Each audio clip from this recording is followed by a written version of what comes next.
রবীন্দ্রনাথ ঠাকুর জীবনে যত দুঃখ বহন করেছেন তা পৃথিবীর আর কোনো সাহিত্যিকের জীবনে ঘটেছে বলে জানা নেই।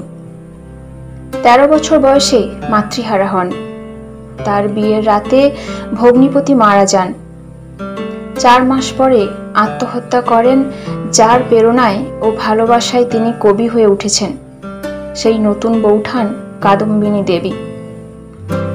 1902 কবিপত্নী মৃণালিনী দেবী 29 বছর বয়সে মারা গেলেন। রবীন্দ্রনাথ তখন 41। 2 মেয়ের বিয়ের সময় শর্ত ছিল জামাইদের বিলেতে ব্যারিস্টারি ও ডাক্তারি পড়াতে বিলেতে পাঠালেন। কিন্তু কিছুদিনের মধ্যেই রেণুকা অসুস্থ হয়ে পড়লেন, বাঁচানো গেল না তাকে। 1905 চলে গেলেন পিতা মহর্ষি দেবেন্দ্রনাথ ঠাকুর। 1907 কনিষ্ঠ পুত্রের 12 বছর বয়সে কলেরায় মৃত্যু। 1913 রবীন্দ্রনাথ নোবেল পেলেন। 1918 বড় মেয়ে বেলি অসুস্থ। বেলাকে প্রতিদিন গাড়িতে করে দেখতে যেতেন কবি। বাবার হাত ধরে মেয়ে বসে থাকতো বিছানায়। আর তখন রবীন্দ্রনাথের জামাই শরৎ টেবিলের ওপর পা তুলে সিগারেট খেতে খেতে রবীন্দ্রনাথকে ব্যঙ্গ বিদ্রূপ করতেন। একদিন বেলাকে দেখতে গিয়ে মাঝপথে শুনলেন সে মারা গেছে। মেয়েকে শেষ দেখা না দেখে ফিরে এলেন বাড়ি। পুত্র রবীন্দ্রনাথ লিখেছেন, বাড়িতে এসে তিনি কাউকে বুঝতে দিলেন না কি শোক, কি অপমানে, কি অসহ্য বেদনার মধ্য দিয়ে তিনি সন্তানকে হারিয়েছেন। কবির ছোট মেয়ে মীরার বিয়ে দিয়েছিলেন নগেন্দ্রনাথের সঙ্গে, যাকে বিলাতে কৃষি বিজ্ঞানী করার জন্য প্রতি মাসে সেই সময় 500 টাকা করে পাঠাতেন। আর নগেন্দ্র চিঠি লিখে আরও টাকা পাঠানোর তাগিদা দিতেন। প্রত্যুত্তরে কবি লিখতেন, আমার জমিদারি থেকে প্রতি মাসে 500 টাকাই পাই, তার পুরোটাই তোমাকে পাঠাই। সেই নগেন্দ্র বিলেত থেকে ফিরে 2 সন্তান সহ মীরাকে পরিত্যাগ করে অন্যত্র চলে যান। কবির 3 জামাই, যাদের প্রত্যেককে বিদেশে পড়িয়ে তিনি প্রতিষ্ঠিত করেছেন, তারা প্রত্যেকেই কোনো না কোনোভাবে কবিকে দুঃখ দিয়েছেন। সারা জীবনে কবি দুঃখ পেয়েছেন বারে বারে, অপমানিত উপেক্ষিতও হয়েছেন অসংখ্যবার।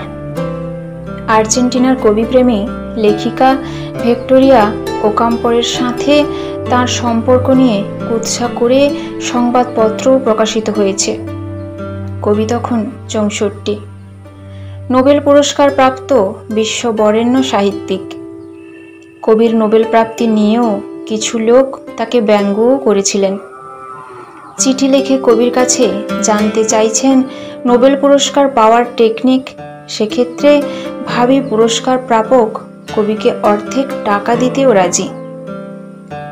শান্তিনিকেতনে সাক্ষাৎ করতে এসে কেউ কবিকে বলেছেন, রবিবাবু, আপনি কি এখনো কবিতা টবিতা লেখেন নাকি? মানে এতগুলো টাকা পাওয়ার পর আবার কেউ লেখে নাকি? অথচ অনেকেই জানেন না নোবেল পুরস্কার প্রাপ্তির খবরটা প্রশান্তচন্দ্র মহলনাবিশ যখন কবিকে দেন, তখন কবির প্রথম প্রতিক্রিয়া ছিল, যাক, ওই টাকায় এবার বিশ্বভারতীর সেচখাল কাটার সংস্থানটা হবে। যারা কবি বা লেখক তারা সকলেই সমাজের কাছে একটা স্বীকৃতি চায়। রবীন্দ্রনাথ বহুদিন সেটা বাঙালি সমাজের কাছে পাননি। তাই নোবেল পুরস্কার পাওয়ার পর তাকে যখন সম্বোধনা দেওয়া হলো, তখন তিনি বললেন, আমি এই সম্মানের পাত্রকে ওষ্ঠ পর্যন্ত তুলব, কিন্তু গলা পর্যন্ত যেতে দেব না। কত বড় অভিমান ও দুঃখ থাকলে এ কথা বলা যায়। রবীন্দ্রনাথ নিজেই বলেছেন, পৃথিবীতে এসে যে ব্যক্তি দুঃখ পেল না, সে লোক ঈশ্বরের কাছ থেকে সব পাওয়া পেল না। বারে বারে মৃত্যু, দুঃখ, অপমান রবীন্দ্রনাথকে শানিত করেছে সৃষ্টিপথে, নির্মোহ করেছে জগৎ সংসারে, নস্টালজিক করেছে ক্ষণে ক্ষণে। তাই তিনি বলতে পেরেছেন, আছে দুঃখ, আছে মৃত্যু, বিরহ দহন লাগে, তবুও শান্তি, তবুও আনন্দ। তবুও অন্তর জাগে।